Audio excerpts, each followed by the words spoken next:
Today, Stormie started e-collar conditioning. Now she's currently wearing my dog Scooter's e-collar, but it's the same exact model. I was just waiting on my sport dog order to come in, which is actually on my front porch as we speak. But she did really good with this. So I am using the recall to introduce the e-collar to her. The behavior I use to introduce e-collar is going to be pretty much different for almost every dog. Everything's going to really depend on what the dog is like and what their behaviors are at. And then equipment wise, I'm actually using a flexi leash. I feel like with dog trainers, there's like a very common process we go through of, you don't know anything, so you use flexi leashes and then you decide that they suck because they are, kind of bad in certain applications, and then at some point you come full circle and you're using flexi leads again. But again, like, there's going to be a little bit of a different tool for each dog as far as what I'm choosing to use, and I try to kind of make it so you can see me use the e-collar when I'm using it. That way you know kind of what's going on. Right now she's on level 1 medium. That seems to be really good for her. So these collars have 7 levels, and then each level has like 3 levels to it. So 1 medium's good for her. And then what she's wearing collar-wise, I actually forgot my slip collar today. So she's actually wearing a star mark collar that's just flipped inside out. So the little points are actually on the outside of the collar, which means the flat part is against her neck. So it's essentially just a martingale collar. Stormie, heel. So here, pretty much all I'm doing is while I call her, I'm hitting that button so that the vocal command is with that sting. Yeah, good job. And then I'm just continuously kind of pressing that button until she shows commitment that she's coming back to me. So it's just Stormie, and then while I say that, I'm stimming, and then the pressure goes away as soon as she turns and is like, oh, okay, I'll come say hi to you. I'm making sure to let her go out and sniff a lot. I'm not recalling her every time she goes away from me. I don't want her to think that she's not allowed to leave my side. So I kind of just let her explore a little bit.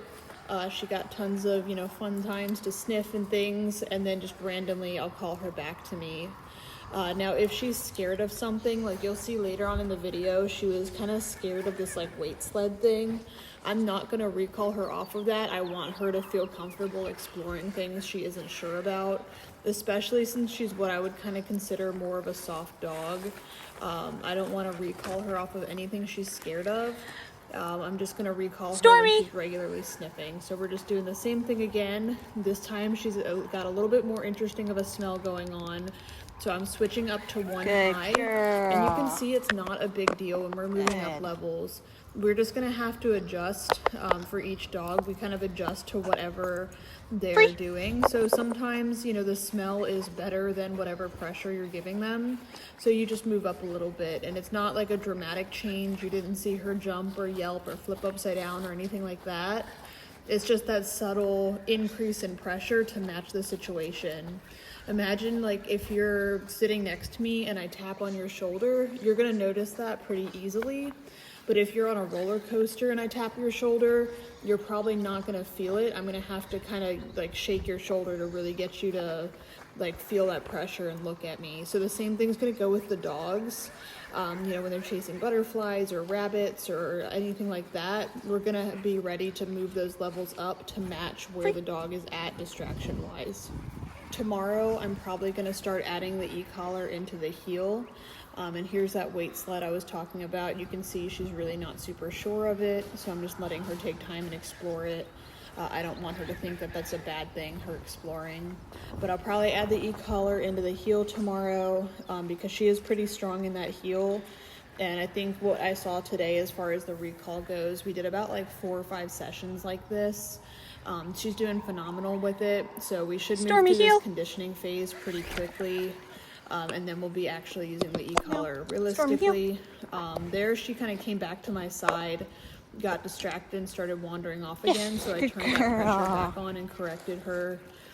Didn't do like a correction level. I just kind of said, hey, like, I'm going to keep being annoying until you do what I want, and then when she did figure it out and do what I want, which she figured out pretty quickly because she's a smart girl, I made sure to do a nice big jackpot reward and make it really worth her time. And this is actually at my friend's property in Lomita, so there are a lot of really interesting smells, and it's a semi-newish place for her to explore. She's been up here a couple times, but she's never really gotten to explore the property. And there's a ton of, like, they've got ducks running around, they have a million rabbits. There she started chasing a butterfly, so I used that as an opportunity to use my recall.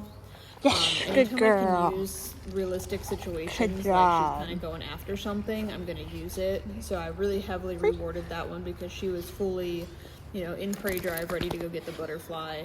Girl. She's just so aggressive, as you can see, trying to kill butterflies and things. But anyway, there's a lot of really good smells. They've got like rabbits, wild rabbits running around, and things like that. So this was a really good distraction environment for her.